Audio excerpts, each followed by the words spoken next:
다음으로 여쭤볼 거는 중앙은행이 돈을 찍어내면서 초래하게 되는 두 가지 중요한 결과 이런 부분인데요. 첫 번째는 중앙은행이 은행 시스템을 지원하면서, 그러니까 도덕적 해이를 부추기면서 이를 통해 정치권과 정부 정책 프로그램을 간접적으로 자금 조달을 한다. 그리고 두 번째는 정부를 직접적으로 금융 지원을 한다.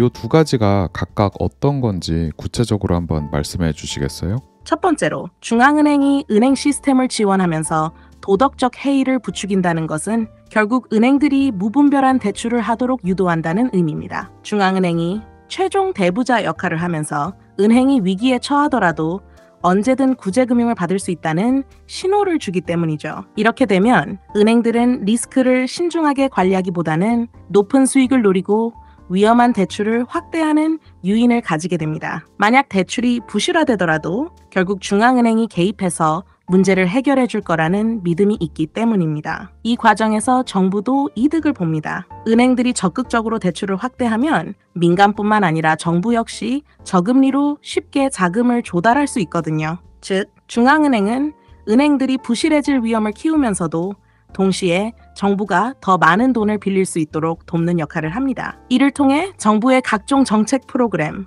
복지 지출, 대형 인프라 프로젝트, 심지어 전쟁 자금까지를 간접적으로 지원하게 됩니다. 두 번째는 중앙은행이 정부를 직접적으로 금융 지원한다는 점입니다. 법적으로 중앙은행은 정부의 직접적인 돈 찍어내기를 도와서는 안 된다고 하지만 현실에서는 여러 방식으로 이를 우회합니다. 대표적인 방법이 국채 매입입니다. 정부가 국채를 발행하면 중앙은행은 이를 직접 사들이거나 은행들에게 먼저 사게 한 후 다시 매입하는 식으로 유동성을 제공합니다. 결국 중앙은행은 마치 정부의 숨은 자금원처럼 작동하며 정부가 적자를 내더라도 돈을 계속 찍어낼 수 있도록 돕는 것이죠.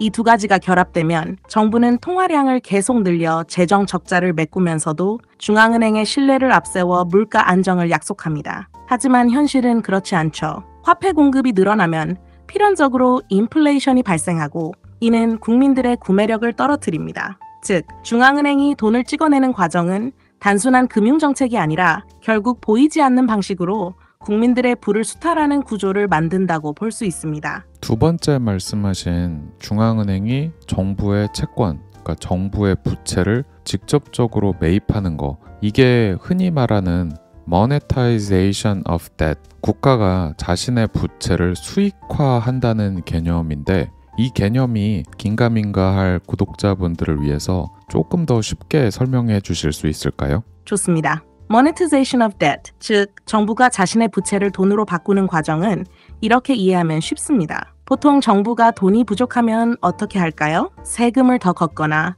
아니면 돈을 빌려야 합니다. 그런데 세금을 올리면 국민들의 반발이 크고 돈을 빌리는 것도 금리가 높으면 부담이 됩니다. 그래서 정부는 채권을 발행해서 돈을 빌립니다. 나중에 이자까지 쳐서 갚을 테니 지금 우리한테 돈을 빌려주세요 하는 거죠. 여기서 중앙은행이 개입하면 게임의 룰이 달라집니다. 원래는 투자자들이 정부 채권을 사야 하지만 중앙은행이 직접 또는 간접적으로 이 국채를 사주면 정부는 훨씬 쉽게 돈을 구할 수 있습니다. 왜냐하면 중앙은행은 돈을 찍어낼 수 있는 존재니까요. 이 과정이 바로 부채를 돈으로 바꾸는 것, 즉 부채의 수익화입니다. 말 그대로 빚을 돈으로 바꿔버리는 거죠. 정부가 빌린 돈을 갚을 필요 없이 그냥 새로 찍어낸 돈으로 메우는 겁니다. 처음에는 이게 별 문제 없어 보일 수 있지만 이렇게 되면 통화량이 급격히 늘어나고 결국 화폐 가치가 하락하면서 인플레이션이 발생합니다. 쉽게 말해서 정부가 중앙은행을 이용해서 몰래 세금 아닌 세금을 걷는 방식이라고 보면 됩니다. 정상적인 상황에서는 세금을 걷어서 빚을 갚아야 하지만 중앙은행이 개입하면 돈을 더 찍어내서 갚아버릴 수 있기 때문에 국민들이 모르는 사이에 기존 화폐의 가치가 떨어지는 거죠. 결국 국민들은 자신도 모르게 더 높은 물가를 감당하면서 그 차액만큼을 정부에 보이지 않는 세금으로 내고 있는 셈입니다. 그러면 다음에 할 얘기는 피앗 머니입니다. 피앗 머니라는 단어가 이번 챕터에서 드디어 등장을 하죠. 돈이 만들어지는 방식을 이해하고 나면 왜 지금의 돈을 피앗 머니라고 하는지 이해할 것이다 라고 말씀을 하시잖아요. 시장에서 자유롭게 선택된 돈, 그리고 이와는 대조되는 누군가의 명령에 의해 정해지는 돈. 이 두 가지가 어떤 점에서 구별되는 걸까요?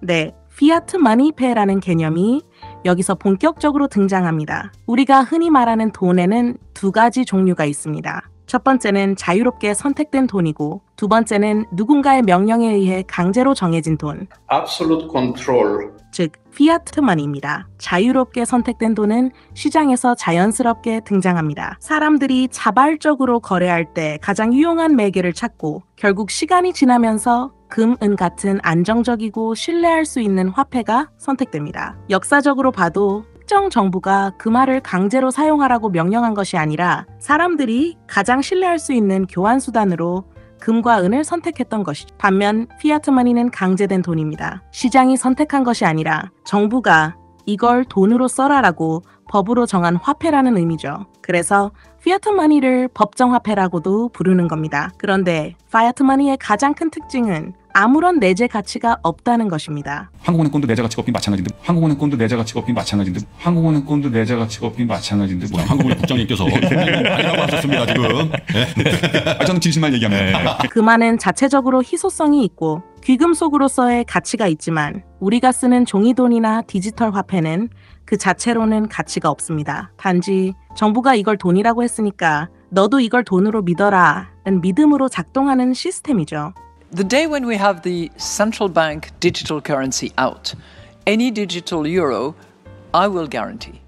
absolute control. 결정적인 차이점은 바로 공급의 제한 여부입니다. 시장에서 선택된 돈, 금, 은은 자연적으로 희소성이 유지되지만 피아트 머니는 정부와 중앙은행이 원하면 무제한으로 찍어낼 수 있습니다. 이 차이가 바로 피아트 머니의 핵심 문점입니다. 정부가 원하면 무한히 공급을 늘릴 수 있기 때문에 시간이 지날수록 피아트 머니의 가치는 계속 떨어지게 됩니다. 결국 역사적으로 보면 피아트 머니 시스템이 도입될 때마다 인플레이션과 화폐 가치 하락이 반복되었다는 사실을 알 수 있습니다. 시장에 의해 선택되지 않은 화폐 시스템이 우리의 구매력, 소득, 부, 그리고 삶 자체에까지 영향을 미친다라고 표현하시는 부분이 꽤 묵직했는데요. 이 부분을 조금 더 풀어서 설명해 주실 수 있을까요? 네, 이 부분이야말로 피아트 머니의 가장 중요한 문제점 중 하나입니다. 우리가 직접 선택한 화폐가 아니라 정부와 중앙은행이 강제로 밀어붙인 화폐를 사용한다는 것이 단순한 정책 문제가 아니라 우리의 구매력, 소득, 부, 그리고 삶 자체에까지 영향을 미친다는 의미입니다. 1. 구매력 하락. 피아트 머니는 정부가 필요할 때마다 추가로 발행할 수 있습니다. 그런데 돈이 많아지면 그 가치는 자연스럽게 떨어지죠. 즉, 인플레이션이 발생합니다. 여러분이 10년 전 1,000원을 들고 빵을 살 수 있었다면 지금은 같은 빵을 사려면 2,000원이 필요할 수도 있습니다. 같은 돈을 들고 있지만 살 수 있는 것은 점점 줄어든다는 뜻이죠. 2. 소득 불안정. 일반적으로 사람들의 급여는 일정한 속도로 오르지만 피아트 머니 시스템에선 물가 상승 속도가 급여 상승 속도를 초과할 가능성이 큽니다. 즉, 열심히 일해서 돈을 벌어도 그 돈의 실제 가치는 계속 떨어지고 있는 셈이죠. 많은 사람들이 왜 열심히 일해도 생활이 더 힘들어지는 걸까? 라고 느끼는 이유가 여기에 있습니다. 부의 불평등 심화, 이게 단순한 구매력 감소 문제라면 그냥 모든 사람들이 조금씩 가난해지는 것이라 생각할 수도 있지만 피아트 머니 시스템의 진짜 문제는 모든 계층이 똑같이 영향을 받지 않는다는 점입니다. 새로 찍어낸 돈은 정부, 대기업, 은행 같은 금융권에 가장 먼저 흘러갑니다. 이들은 새로운 돈이 아직 인플레이션을 유발하기 전에 먼저 사용하여 부동산, 주식 같은 자산을 매입합니다. 반면 일반 노동자들은 뒤늦게 이 돈을 받아들게 되는데 그때쯤이면 이미 물가가 상승한 후죠. 결국 피아트 머니 시스템에서는 부자는 더 부자가 되고 서민과 중산층은 점점 더 힘들어지는 구조가 고착됩니다. 삶 자체에 미치는 영향, 이런 과정이 반복되면 사람들은 점점 더 저축을 포기하고 소비를 강요받는 사회가 됩니다. 돈을 모아봤자 계속 가치가 떨어질 거라면 지금 쓰는 게 낫지 않을까? 라는 심리가 작동하는 거죠. 이렇게 되면 장기적인 계획을 세우기가 어려워집니다. 예전에는 한 가정이 단순한 절약만으로도 집을 살 수 있었지만 이제는 평생을 일해도 집 한 채 사기 어려운 시대가 되었죠. 젊은 세대는 노동을 통해 부를 쌓는 것이 점점 더 힘들어진다고 느낍니다. 가족, 공동체, 장기적인 재산 형성 같은 요소들이 점점 사라지고 단기적 소비 중심의 사회로 변화합니다. 결론, 이 모든 것은 정부가 공급을 통제하는 파이어트 머니 시스템에서 비롯된 문제입니다. 우리가 자연스럽게 선택한 화폐가 아니라 정부가 일방적으로 정한 화폐를 사용하면서 우리의 노동, 소득, 자산, 그리고 미래 자체가 통제당하고 있는 것이죠. 이제 중요한 질문은 과연 우리는 이런 시스템을 그냥 받아들여야 하는가가 아닐까요? 네, 이렇게 챕터 2의 내용도 다 훑어봤는데요. 마지막으로 한 가지 부탁드릴 게 있습니다. 구독자분들에게 이 챕터의 내용을 좀 돌이켜 볼 수 있도록 강하게 한 말씀 해주셨으면 좋겠는데, 책에서 이런 정부의 화폐 발권력 독점에 대해서 독자들한테 계속해서 반문을 하는 부분이 있잖아요. 이 시스템이 공정하다고 생각하냐? 너가 만약에 화폐를 찍으면 무슨 일이 일어나냐? 너가 찍으면 안 되고 누군가는 찍는 게 넌 이게 맞는 시스템이라고 생각하냐? 등등등 책에서 있던 표현을 그대로 쓰셔도 되고 좀 다른 표현을 하셔도 좋으니까 구독자분들께서 친한 동생이라고 생각하고 정말 걱정하는 언니 혹은 누나의 톤으로 따끔하게 꾸짖어 주시죠.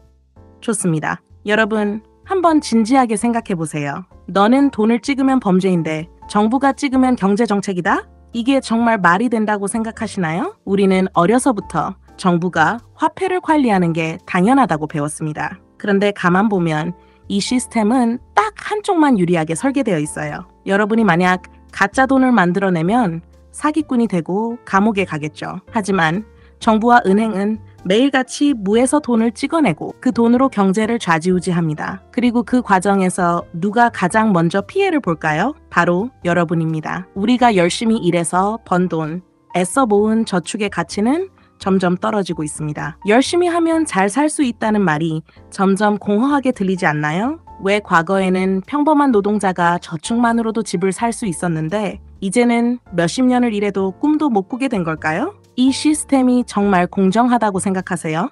어느 순간부터 화폐 발행권을 가진 정부와 은행은 무제한적인 힘을 갖게 되었고 우리는 그 시스템 안에서 점점 더 취약한 존재가 되어가고 있습니다. 이제 중요한 질문은 이것입니다. 당신은 이 시스템이 정당하다고 생각합니까?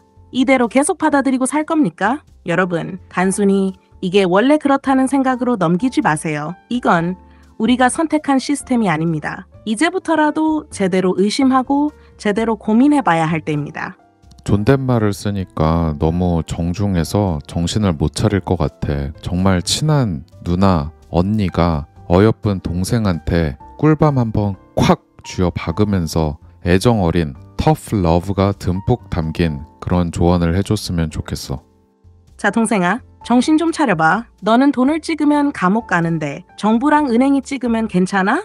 이게 말이 된다고 생각해? 네가 집에서 프린터로 지폐 한 장이라도 찍어봐. 바로 쇠고랑 차고 뉴스에 얼굴 박히겠지. 근데 걔네들은 하루에도 수십 조씩 찍어내면서 경제 성장이래. 이거 완전 웃기는 얘기 아니냐? 생각 좀 해봐. 예전엔 평범한 사람도 열심히 일하면 집 사고 가족 부양하고 노후 준비할 수 있었어. 근데 지금은 어때? 네가 몇십 년을 죽어라 일해도 집 한 채는커녕 전세금 올려주는 것도 벅차지? 이게 정상적인 경제 시스템이라고? 정부랑 은행이 돈을 찍어내면 그게 네 주머니에 들어올 것 같아? 천만에. 걔네들은 맨 처음에 자기들끼리 돌려먹고 자산 가격은 미친 듯이 올려서 부자들만 더 부자 되게 만들지. 네 월급? 네 저축? 그건 그냥 가치가 녹아 없어지고 있을 뿐이야. 그러면서도 정부는 우리가 경제를 관리하고 있다느니 중앙은행이 물가를 조절하고 있다느니 개소리를 하지. 그럴듯한 말로 포장하지만 현실은 그냥 조용히 네 지갑에서 돈 빼가는 거야. 그러니까 이제 좀 의심 좀 해봐.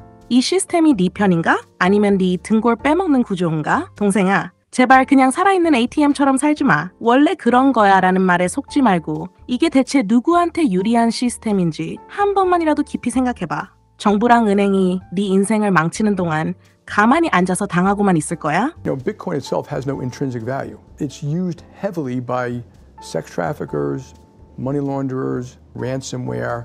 So I just don't feel great about Bitcoin. It's a super risky asset. My very humble assessment is that it is worth nothing. 여러분, 한 가지 분명해진 사실이 있습니다. 돈을 만들 수 있는 권한은 정말 많은 것을 결정한다는 것. 아니 어쩌면 모든 걸 결정하는 것일 수도 있겠습니다.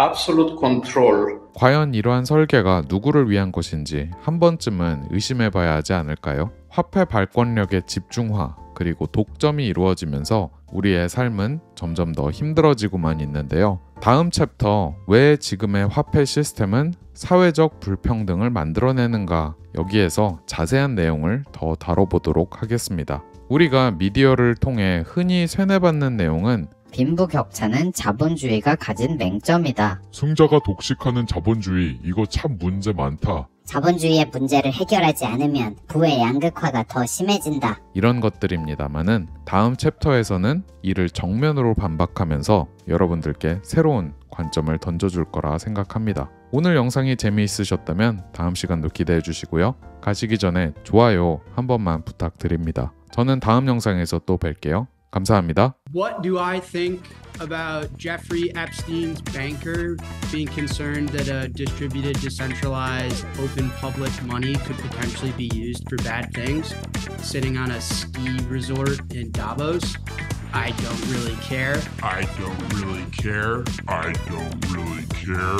I don't know why anyone cares, right? I mean, that guy knows when money's used for bad things. So it's a weird opinion of his. And my pet rock was up, as you said, 160% last year. It performed well against the dollar. So I don't know. I don't really care what that guy has to say about Bitcoin. I don't know why anybody does.